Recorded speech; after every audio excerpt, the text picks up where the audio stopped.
Standard Time, where I do this live thing, and also it goes into my podcast system as well. I take calls. You can join me, 617-396-4958, 617-396-4958. My guest is Howard Coman. He's a radio talk show host. He's a private investigator, Charleston, South Carolina. Howie, thanks for joining me today. Hi, Charles. Thanks. Good. Glad to be here. All right.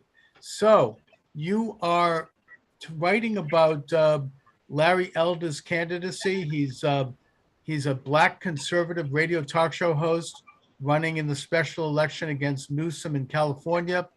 And Right. the last I heard, he's actually moved within 2 points in the last poll of Newsom. So I think that he's got momentum. What say you? Yeah, no question about it. We need a change all over this country. And Larry Elder has been speaking the talk for a very long time.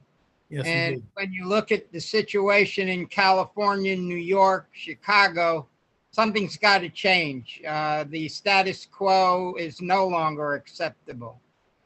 I couldn't agree more. I mean, look, the cities you just mentioned, along with others, Detroit, Newark, they were taken over by corrupt Democrat political machines back in the 60s.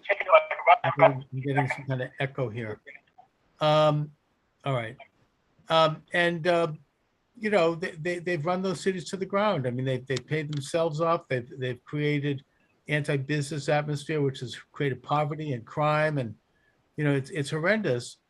And of course, I think the culmination was last summer when you had Antifa, BLM, the shock troops of the Democrat Party, looting Black businesses, burning Black neighborhoods. You saw them encouraging the increase in crime in those neighborhoods to the point where there was an unprecedented number of shootings in Chicago, in St. Louis, and I think in New York and around the country. And that includes the shooting of children. And I do think that you're right. Something has to be done. If Larry Elder can pull this out in California, that's really going to be an earthquake for the left. And, of course, the great irony of it is that, not that it necessarily matters, but Larry Elder happens to be Black, which means that the critical race theorists will be pulling their hair out trying to get around this one because they can't call him a white supremacist. Right. That's 100% right. This country needs to turn 180 degrees. The Democratic administrations have totally corrupted, this whole country. The socialist perspective doesn't work. You don't have to be a Rhodes Scholar to look at Venezuela, Cuba, Russia. There's no freedom. China. And this is the socialist perspective. It doesn't work. Now with the viruses, with COVID-19 and all its offshoots, nobody's prepared to do anything. This allegedly, and it's pretty well documented, came out of China. And so consequently, nobody's doing anything, particularly in this administration. And when you look at Afghanistan, that's the worst that's ever happened to this country in terms of foreign affairs. I mean, it's ludicrous what's going on there. We have to have a massive change in what's going on. And one of the major changes have to be, we have to identify and deal with the problems. One of the major problems, as you pointed out, Charles, is the fact that you've got a Black man who looks like he's got a good shot at taking over a Democratic state in California. So much for all the racist Trump, racist Republicans. Well, that was Give all me true. a break. I think most people see through that kind of propaganda, that kind of agitprop anyway. But I want to address two things you brought up. First of all, the pandemic. Now, the YouTube censors, I just want to mention to you that this is the WHO, which Right. controls much of the narrative, saying this, not me. So if you're going to censor me, you can censor them. And I think the CDC, I don't know if they touched on it, but what you're saying is now a majority opinion, which is that the virus emanated out of the Wuhan lab and that it was a biological weapon, which the nice way of saying that is gain of function. That's just a term for biological weaponry. They've isolated a virus and they figured out how to send it, in contaminated people and hurt people with it. And of course, that brings up some very big questions, because if this is in fact a man-made virus out of the Wuhan lab, and if organizations like the WHO were complicit in keeping that quiet and then having it released, however it happened, then doesn't that go to this idea of controlling world societies and populations with extra constitutional measures? And I'll mention as one example, I don't know if you know what's going on right now in Australia, but it's what the hell? I mean, they had 8 cases of coronavirus, and a country of 30 million people has been completely shut down.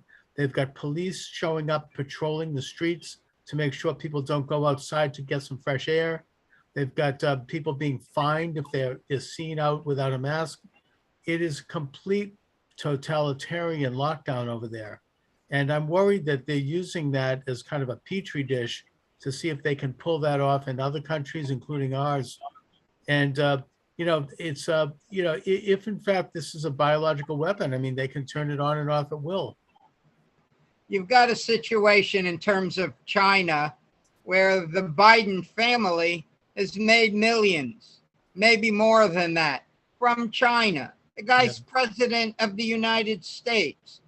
There's been no investigation. There's been no concept with that. The whole point of Marxism, socialism, communism is to take over the world by any means necessary.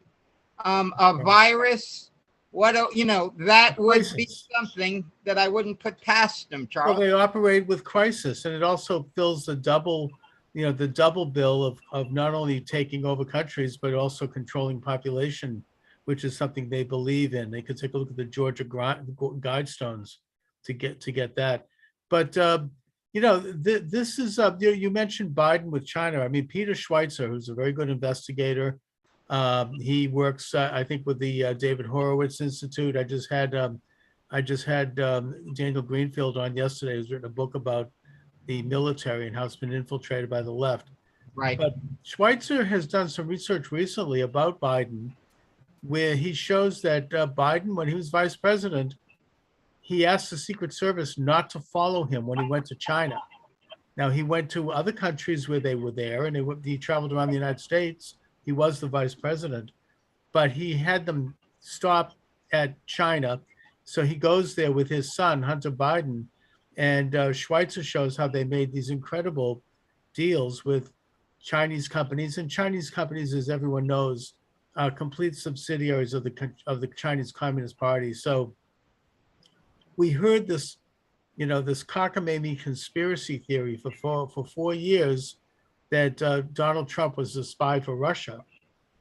I think there's more evidence, and we need to ask the question about Biden and whether or not he's colluding, quote unquote, with China, given the financial incentives. And it's not just him. There were others, both Democrat and Republican, who are lock, stock, and barrel owned by China.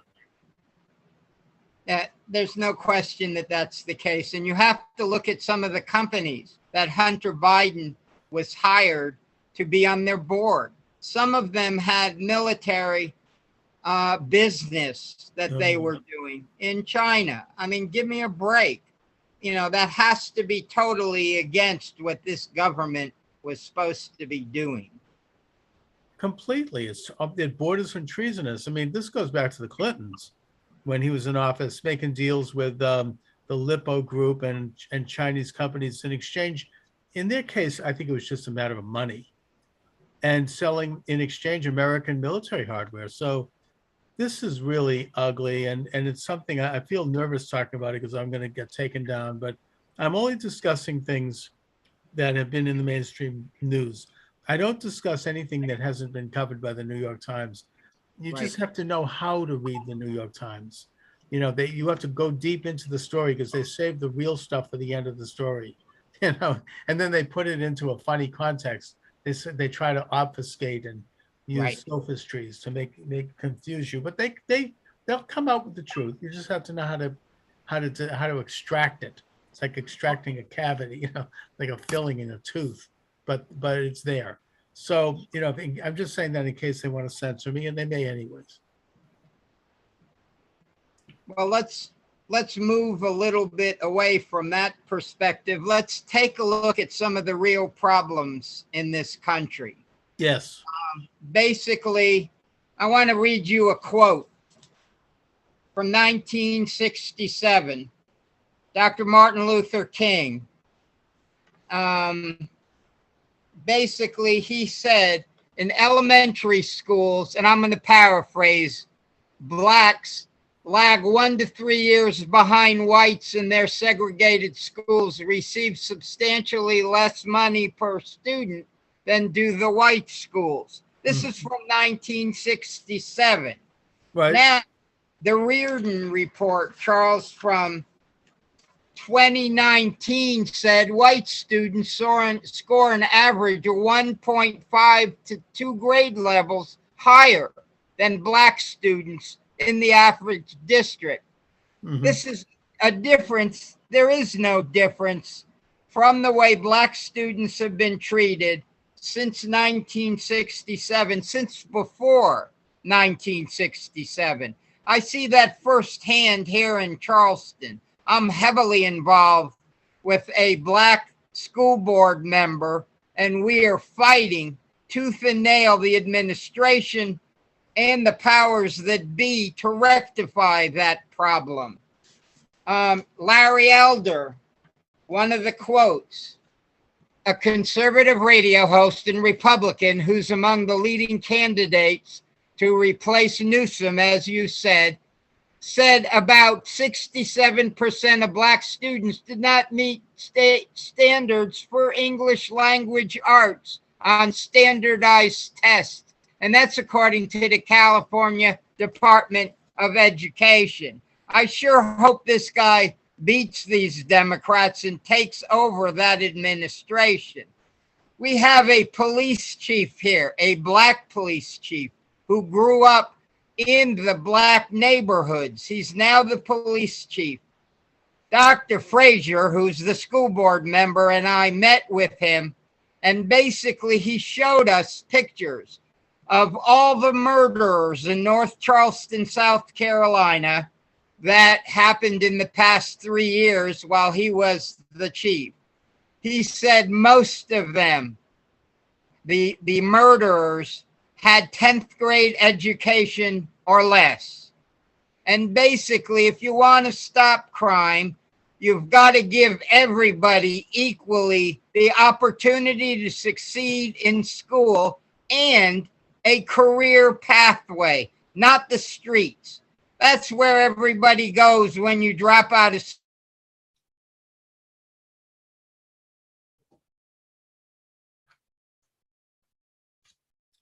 All right, Howie, I'm having a little sound problem here.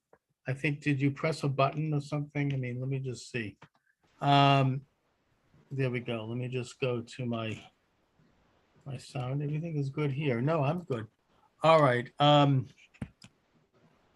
Howie, first of all, yes, I mean, you're putting your finger on the very issue, which is education. And my dear friend, the late Samuel Blumenfeld, wrote a whole shelf of books on this topic.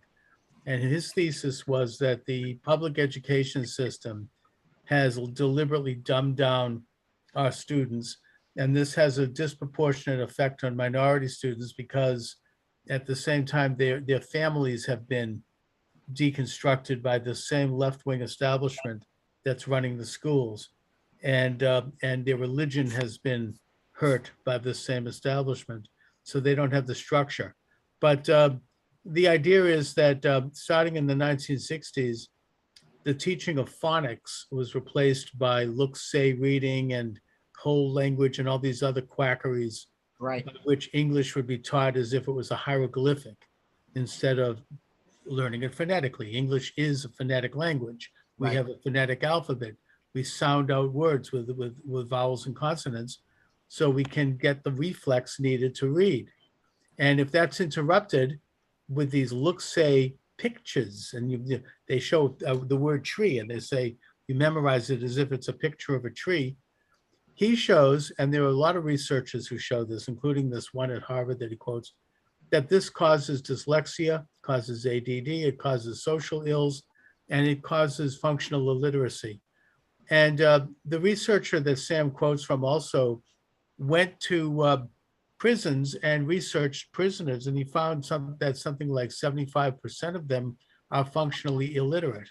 Right. So if you have an education in place that teaches young people how to think cognitively, how to read on their own so they can develop their own imagination, so they can get access to information when they want it and what they want to have, then you're going to have someone who is more self-determined, more well-adjusted, more in control of their own life and destiny, as opposed to what the public education is spewing out, which is human resources.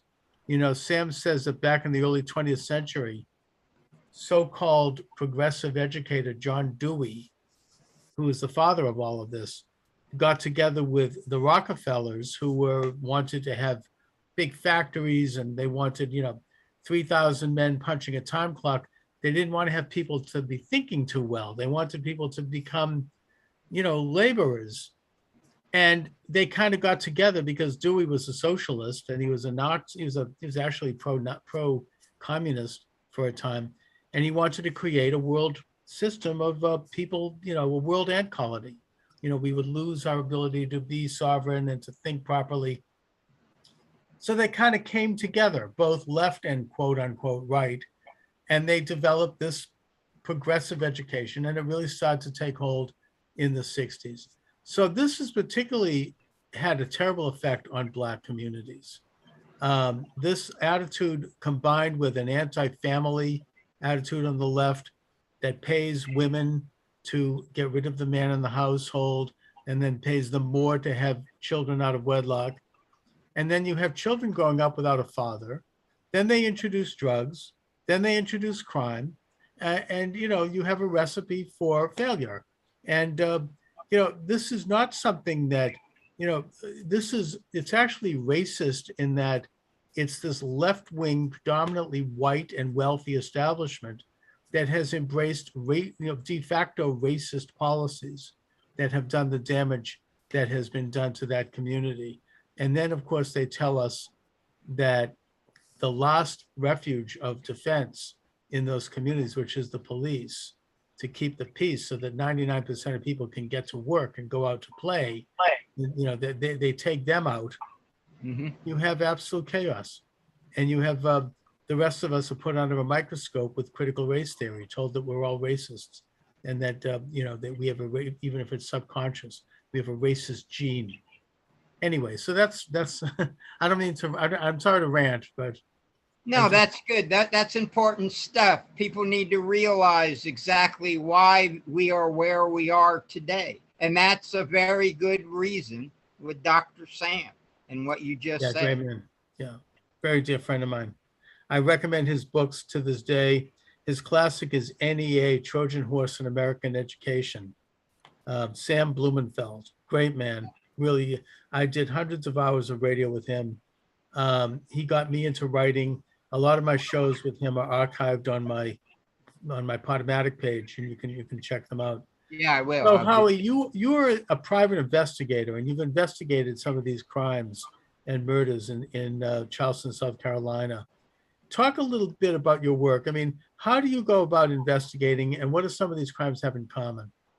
Well, basically, I work with Christopher Ruddy investigating the Clintons. Sure. You brought up the Clintons. Yeah. Ruddy contacted me. He had gone down with the New York Post before he became a big media tycoon. Yes. He was just a reporter. He was hired personally by Rupert Murdoch. I believe he shared a desk with Robert Kennedy to show you the two diverse perspectives. He also is the author of The Murder of Vince Foster. Right, yeah. I don't know if we can talk about that on YouTube, so let's leave that there. Yeah, sure. But basically, getting back to the situation, we went down there, we looked at the situation, we went to the various things having to do with Vince Foster, we interviewed people there, but, we're investigating against the President of the United States. That was very difficult.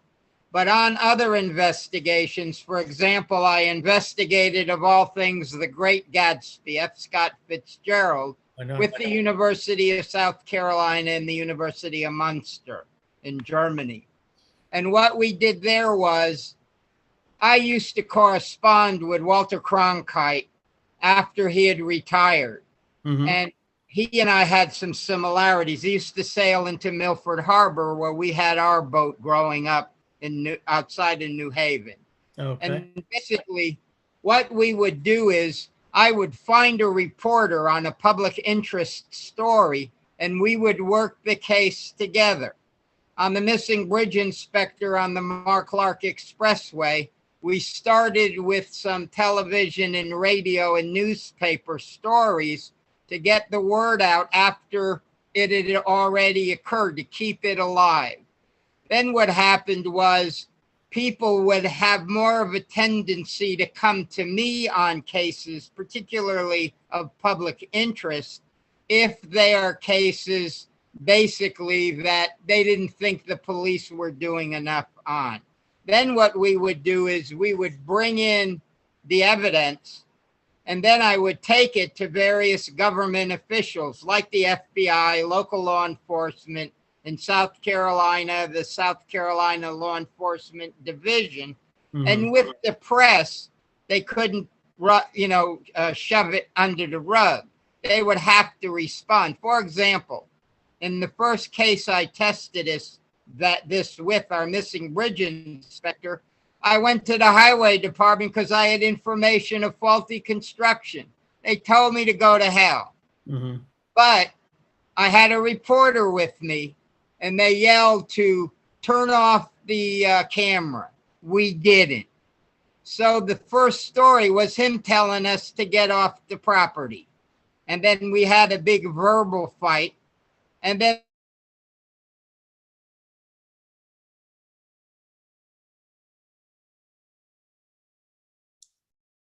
all right, you're breaking up on me.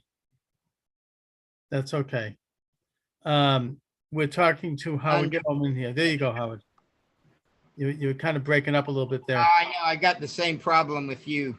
Oh, it might be my thing here. But basically, it was the press that caused things not to be shoved under the rug. Oh, good. Well, that's how we've done a lot of our cases. In that case, the press was acting like they should act. An independent fifth column. Too bad they haven't acted like that in the past 4 years, but we won't get into that. The past 6 years, really. Exactly. Other than that, I will bring up one little thing with regard to the events of this election without questioning anything. The January 6th incursion into the U.S. Capitol, there is growing evidence from revolver.com, which does a great bit of research, that the ringleaders were FBI agents or FBI assets, and that the rest of the people just walked in. Maybe they shouldn't have, it was trespassing. But the fact of the matter is that you have up to, I think, 200 people now, maybe more, being held in a horrible prison in Washington, D.C. for the trespassing charge. They have not been charged with anything other than trespassing, in some cases, some minor vandalism. And they have not been facing a trial. They have not been given free access to their lawyers. There's one case where this guy was beaten. I think that I've heard that he lost an eye. They're being tortured. They're being in solitary confinement. I mean, this is America. And I don't know exactly where the government gets this kind of authority to hold people indefinitely like this. My suspicion is that there might have been a little bit of language salted into the USA Patriot Act, maybe, or this anti-terrorism bill that allows them to hold people indefinitely if they think that they are, quote, insurrectionists, unquote, which of course seems very, very dubious since there's been no charge of that nature brought against anyone. But I wonder what you think of that, because, I really am, not only concerned for these people stuck in prison, and, their lives are being ruined and they're being broken, but what does it say about our country right now? Let's look at the root of the problem. Go back to the Trump years. What was the FBI doing in the Trump years? You've seen the Spying on statement. Trump. Exactly. Right? They moved against Trump. They developed, including Hillary Clinton and the rest of the Democrats, they used the Steele document. They used a lot of different falsehoods in conjunction with our government agencies, period. I mean, so as far as the insurrection and everything, how do you win an election? You make the other guy look bad. And, they didn't change their perspectives at all in the FBI. Look at the former CIA guys and what they were involved in. Yeah, exactly. And he goes on television now. Yeah. I mean, it's really bizarre. Stars. They're big And, stars. they've become so politicized. I mean, look, J. Edgar Hoover was no saint, but, at least he went after the mafia. He went after the Communist Party. He went after the Ku Klux Klan, Right. real enemies of America, real enemies of the peace.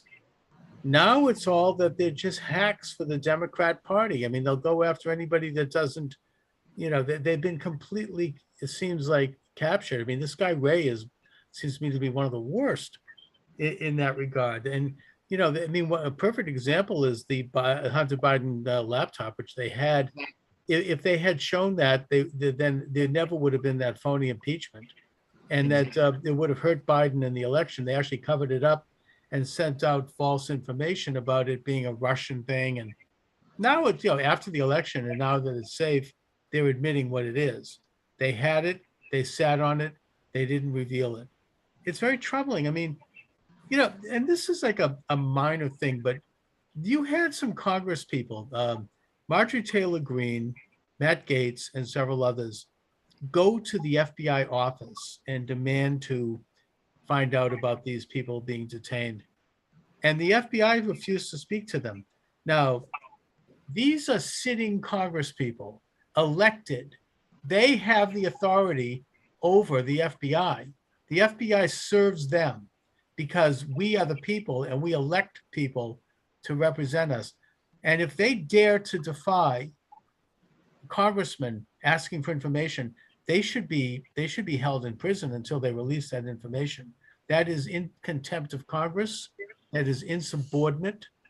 They work for us. They can't deny that information. This is outrageous. And the fact that that's accepted shows how far people have fallen from understanding the nature of our Republican form of government here. The problem is, this is not 1960, 1970. This isn't the Reagan years. These are the Biden years. And primarily, when you have a Marxist socialist perspective, that's not the perspective of those in a republic or in a democracy. Those are two opposing ideologies. And so what you're looking at reminds me of Cuba, reminds me of China, reminds me of Russia. That's the way they do things there. The only possibility we have, Charles, is, Larry Elder gets elected. Others get these people out. You wait until 2022. Do you think the people in Seattle are going to put these people back in office? Detroit, New York City? I don't think so. I mean, I think the American people that fought, for freedom understand that. And I think they will rise up at the voting booth. My only problem is the voting booths going to be secure? Well, this is obviously a topic we can only discuss indirectly. Right. Because this is censorship.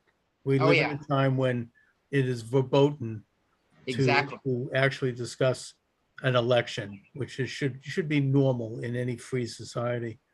And yes, of course, you put your finger right on it, because I think that if in fact we had one man, one vote in this country, and every vote was properly registered and cast, there would have been a different development last election. And I fear that the same apparatus, the same machine is in place for next time, and they're not going to sit down and do nothing. They're going to make sure that what you're talking about won't happen, because I do think if there was a real vote, it would be a historic rebuke of this whole Democrat hack machine, this deep state. I think that Republicans would take back, and when I say Republicans, I'm not talking even rhinos here. I'm talking about the real ones. They would take back the House and the Senate, and it would be at a level that it would take the Democrats, 40, 50 years to come back from. It would be like McGovern in 1972. And yet, they have this machine in place, in my opinion, that will prevent that. Either that, or there's something that's terrible that's going to happen. Something like maybe what's going on in Australia, something that might give them an excuse to paper the House with absentee ballots again and start mailing out millions and millions of ballots unsolicited, and other kinds of chicanery. So that is the fear. I mean, if we had a real election coming up, we wouldn't have to worry about this, but this is exactly what we're looking at right now. And it's just because, and I say this because it's already happened. Right. No, you're 100% right. We just have to hope and pray that people come to their senses. However, if I'm sitting at home watching a riot in Seattle, I feel sorry for them, but, am I going to act? Only when they come into my face and punch me or threaten my family or my livelihood, then I'm going to get angry and I'm going to react. And that's what I'm hoping is going to happen. You have a group of anarchists, basically, that have the radical left, that have their say-so on these things. I'm hoping that there'll be enough pushback with the system that's in place to stop it. Once we take over the House, we maintain and get a little bit more in the Senate, all of this can get back to normal. I don't know. Again, you see what happened in Russia and Cuba and China and Venezuela, with a socialist Marxist perspective. And the fear is that can be reversed here.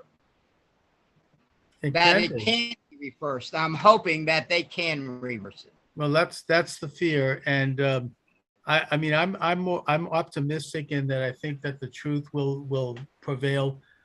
What I would say, and again, I'm not saying anything that's verboten right now, and I'm not commenting on who won the election. I'm not questioning that. I recognize that Joe Biden is the president of the United States. He was sworn in. He was inaugurated. Right. Kamala Harris is the vice president. I'm not questioning that. That's a fact on the ground, however it happened. All I'm suggesting is that consistent polls from the time of the election right up till today indicate that an average of over 60% of Republicans believe that there were improprieties, let's put it that way. Yeah. And I would suggest that probably about 30% of Democrats believe this. Growing numbers of independents believe it. And I would even suggest that probably the numbers are much bigger than that. And people are afraid to say when they're polled, because you're afraid that your name might go on a list somewhere. Right. And you could end up like these guys that are being held in that prison in Washington, D.C. You could be called a traitor or, a terrorist. So given that fact, all I would ask, not to question the election, but just given the fact that so many people feel distrustful toward what happened, why can't we have these audits? And so we can then open them up and see what these elections look like. I mean, they keep telling us this was the most secure election in history. Well, fine. Maybe it was. Let's just find out. That's all. So that this can lend legitimacy or otherwise to the present government. I mean, if it was so secure. You have audits in Arizona, Pennsylvania, Georgia, Michigan, and Wisconsin. And the governments there are obstructing them. They're refusing to release ballots. They're refusing to release routers and passwords. My only question is why? Let the audit go forward. Let's find out. Then you can have assurance. Then you can have legitimacy. We can put this whole thing to bed. I mean, obviously, look, I'm trying to be a little indirect here. I think that the reason they aren't is because they're trying to hide something. But what else can you conclude? All I'm suggesting is let's have the friggin' audits. Let's get to the bottom of this and let's look at every ballot and see what happened. That's all. I'm not drawing conclusions. I'm not saying anything because I don't know. Nobody really knows. That's why we need to find out. But they won't do that. They have the power. They have the authority. And they're and they'll mock us and ridicule. I mean, you take a look at the Secretary of State in Pennsylvania. Oh my God, this Shapiro, who said in advance of that election that Trump could not win in that state. How did he know that? Yeah. And now any suggestion of these audits, and he just heaps scorn. I mean, it's a classic left-wing, kind of hateful, rhetoric on anybody that doesn't genuflect to that point of view. I mean, we can't have that in this country. We have to have fairness. That's all. I mean, that's all I'm asking. I'm not making any advanced claims. I may have my opinions, but I'm not. All I'm asking is that let the chips fall where they may, and let's get to the truth. That's all. But you've got to understand that you're dealing with not a democratic perspective. It's a Marxist socialist perspective. Indeed. If you go back to Russia in 1917 and see what happened there when they took over, the Bolsheviks took over, and look what happened. Look what happened in the Middle East, in Iraq, and look at Afghanistan now after 20 years. I mean, these systems of government that are Marxist or communist, socialist perspectives, they don't care about anybody else's perspective. They're there to guard their own perspective. When you're doing an investigation on a legal matter, you have one side trying to color it one way, the other side tries to color it the other way. The truth doesn't matter in a legal situation. In terms of a jury, you're trying to play to the jury. It's a game. And you're experiencing that game with government. And, it's right. You just have to understand this is 2020, 2021. This isn't 1960, 70, 80, 90. We live in a different world politically. And, we just have to get back to the foundation of this country. I think it's just that simple. Couldn't agree more. And some of the same forces are against us that were back then and are here now. But one of the differences is that now they've got technology. Right. They've got the ability to control communication with a click of a mouse. They can censor it's just a different ball game, and that's scary. Anyway, Howie, but listen, let my listeners and viewers know about your show, about your books, about any information you'd like to impart. Well, we had a show at one point out of Washington, D.C. called Shades of Humanity, One Race, Different Shades. We would look at investigations, murders, missing persons. We did that for a couple of years out there. I wrote a book, Angels on the Bridge, about my investigations on the Mark Clark Expressway, my involvement with rabbis, 2 popes that we were talking with about some of my concerns that have now developed into my perspectives on racism, on interfaith activities, as well as on education. And you can reach me at comandetectives.com or by phone. All my stuff is on the website, and I'd be happy to talk with anybody at any time about any of these concerns. And I appreciate you having me on, Charles. It's very fascinating. Great to be in the Boston area again. Right. And same here, Howard Coman. Listen, let's stay in touch. We will. Let's do some programming from time to time. If you have anything coming up that you want to break on my show, let me know. I will. And listen, it's been great talking to you. Thanks so much, Howie. All right. God bless. And